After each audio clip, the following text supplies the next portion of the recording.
Good morning, good evening, maybe it's the afternoon, whenever you're sitting down with your good reader's notebook, or maybe not, maybe you're just sitting down to enjoy the reading of the one and only Ivan. All right, in our next part, I forget which number we're at, we'll be starting at page 133. Hunger. In my new life as a human, I was well tended. I ate lettuce leaves with Thousand Island dressing, and caramel apples, and popcorn with butter. My belly ballooned. But hunger, like food, comes in many shapes and colors.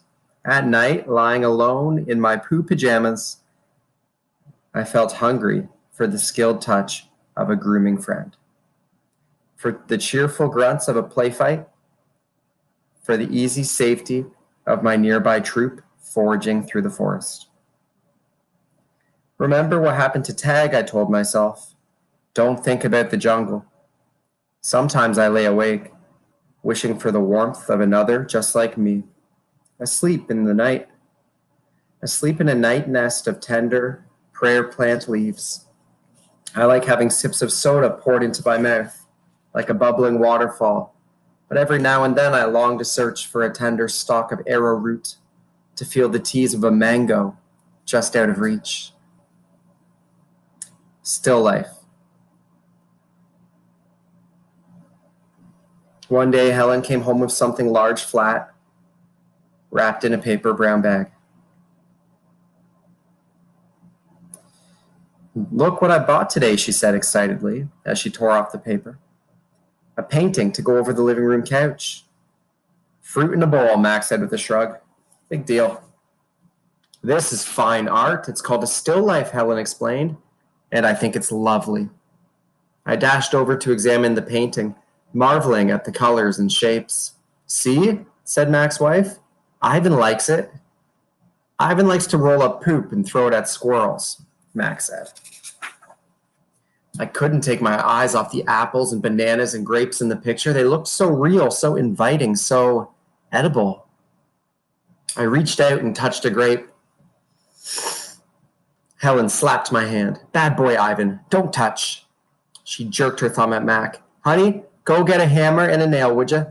While Mac and Helen were busy in the living room, I wandered into the kitchen. A cake covered in thick chocolate frosting sat on the counter. I like cake. Love it, in fact. But it wasn't eating I was thinking about, it was painting. The frosting peaked and dipped like waves on a tiny pond. It looked rich and gooey, dark and smooth. It looked like mud.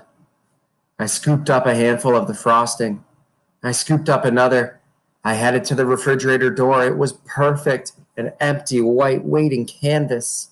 The frosting wasn't as easy to work with as jungle mud. It was stickier and, of course, more tempting to eat. But I kept at it. I scraped off every last bit of that frosting. I may have eaten a little cake, too. I don't remember what I was trying to paint, a banana most likely. I suppose I knew I was going to get in trouble. But at that moment, I didn't care. I wanted to make something, anything the way I used to.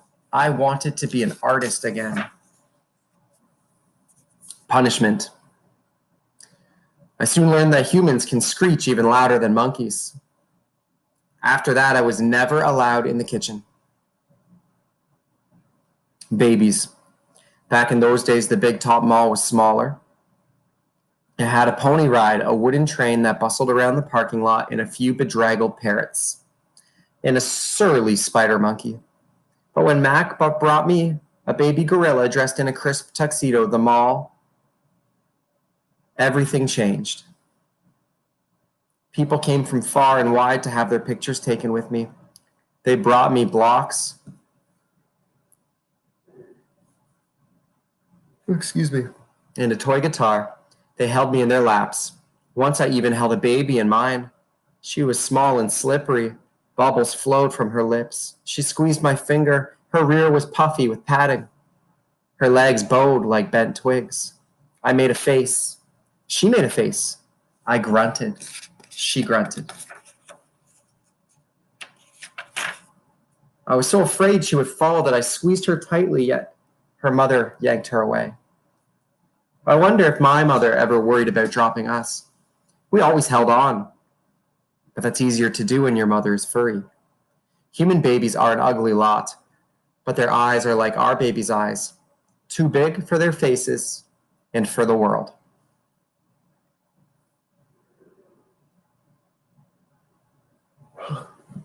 Beds. One day, after many weeks of loud talking, Helen packed a bag and slammed the front door and never came back. I don't know why. I never know the why of humans. That night, I slept with Mac in his bed. My old nests were woven of leaves and sticks and shaped like his bathtub cool green cocoons. Mac's bed, like mine, was flat, hot, without sticks or stars. Still, he made a sleeping sound like the rumble my father used to make when all was well, a sound from deep inside his belly. My place.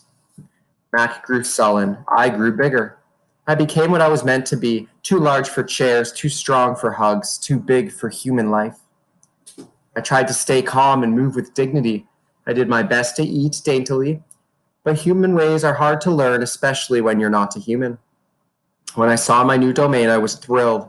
And who wouldn't have been? It had no furniture to break, no glasses to smash, no toilets to drop Mac's keys into. It even had a tire swing. I was relieved to have my own place.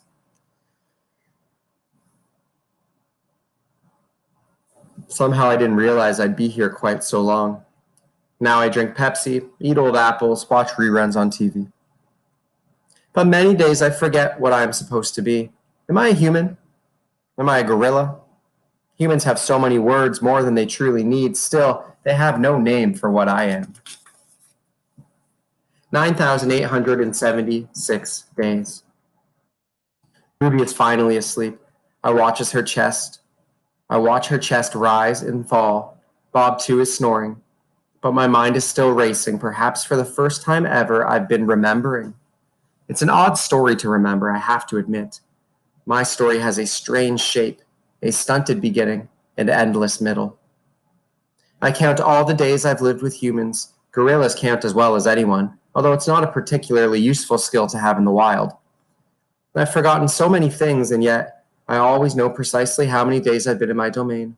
I take one of the magic markers Julia gave me and I make an X, a small one, on my painted jungle wall. I make more X's and more. I make an X for every day of my life with humans. My marks look like this. The rest of the night, I mark the days, and when I am done, my wall looks like this. And so on until there are 9,876 X's marching across my wall like a parade of ugly insects.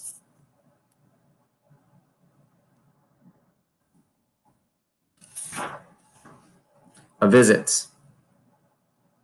It's almost morning when I hear steps. It's Mac.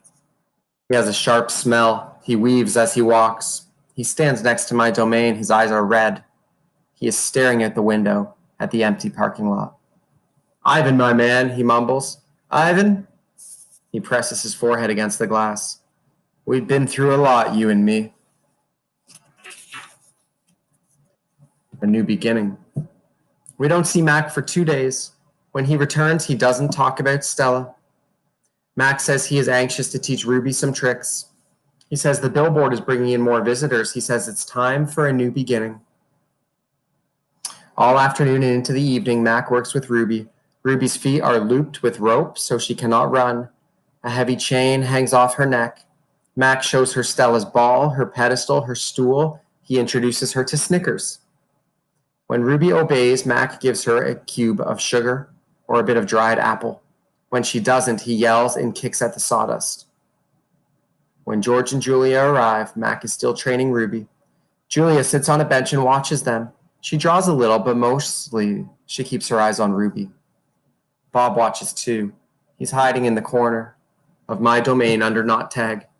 It's raining outside, and Bob does not like damp feet. Ruby trudges behind Mac, her head drooping endlessly. They circle the ring. Sometimes Mac slaps her flank with his hand. Suddenly, Ruby jerks to a stop. Max pulls the chain hard, but Ruby refuses to move. Come on, Ruby. Mac is almost pleading. What is your problem? She's exhausted, I say to myself. Well, that's the problem. Mac groans. Idiot elephant. Idiot human, Bob mutters. Walk, Ruby, I say, although I know she's too far away to hear me. Do what he says. Walk, Mac commands. Now. Ruby does not walk. She plops her rump on the sawdust floor. I think maybe she's tired. Julia says. Mac wipes his forehead with the back of his arm. Yeah, I know. We're all tired. He pushes Ruby with the heel of his boot. She ignores him. George looks over from the food court where he is wiping off tables. Mac, he yells. Maybe you should call it a day. I'll close up. Mac yanks on Ruby's chain. She's as anchored as a tree trunk. He pulls harder and falls to his knees. That does it, Mac says. He brushes sawdust off his jeans. I'm through playing around. Max stomps to his office. When he returns, he is carrying a long stick. The gleaming hook on its end is almost beautiful, like a sliver of moon. It's a claw stick. Mac pokes Ruby with the sharp point, not hard, just a touch. I can tell he wants her to see how much it can hurt. I growl low in my throat. Ruby doesn't budge. She is a gray, unmoving boulder. She closes her eyes. And for a moment, I wonder if she might have fallen asleep. I'm warning you, Max says. He breathes out. He stares at the ceiling. Ruby makes a huffing sound. Fine, Max says. You want to play it that way? He draws back the claw stick. No, Julia cries. I'm not going to hurt her, Max says. I just want to get her attention. Bob snarls. Max swings. The hook slices the air just a few inches above Ruby's head. See why you don't want to mess with me, Max says. He draws the claw stick again. Now move! Ruby jerks her head, flinging her trunk toward Mac. She makes a noise that sends sawdust scattering. It makes my glass shiver. It is the most beautiful mad I have ever heard. Ruby's trunk slaps into Mac. I don't see exactly where she strikes him. Somewhere below his stomach, I think. And I know he must be uncomfortable because Mac drops the claw stick and falls down on the ground and curls into a ball and howls like a baby. Direct hit, Bob says. We'll stop our reading there at page 153. We're about halfway through the pages of the book, but I know the second half moves a lot faster than the first half. Thanks again for listening, and I hope you are enjoying the story.